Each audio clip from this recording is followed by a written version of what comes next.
Welcome to our channel. Today we how to transfer customer lists with ActiveCampaign step by step clearly. To begin transferring customer lists with ActiveCampaign, log into your ActiveCampaign account. On the main dashboard, navigate to the Contacts tab located in the left sidebar.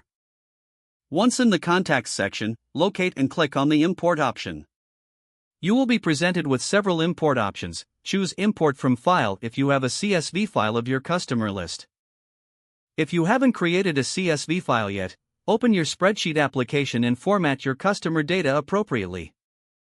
Ensure that your file includes columns for essential information like names, email addresses, and any other details you wish to keep. Save the file as a CSV format before proceeding. Back in ActiveCampaign, click the Choose File button to upload your CSV file.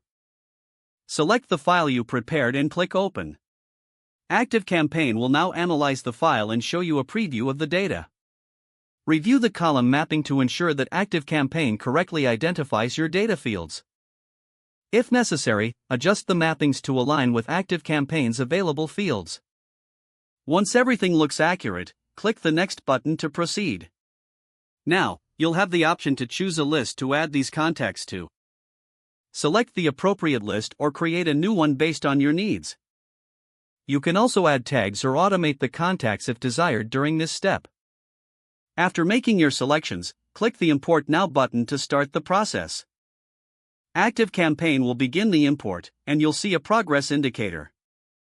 Upon completion, a summary will display how many contacts were successfully imported. Feel free to check for any errors or duplicates that may have occurred during the import process.